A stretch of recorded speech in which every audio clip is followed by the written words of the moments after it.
तो सानाम को चिल्का मेना पे तबला नापाय के आइमा साहा तो दूसरा सेलेक्शन को चला लेंगे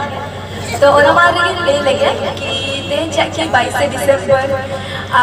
आबो आदिवासी खातिर तो परसो जितकर माहा तो ओना इदी खातिर के सेरेई बय आजमा तो ना दो हुई करना धरती बिलक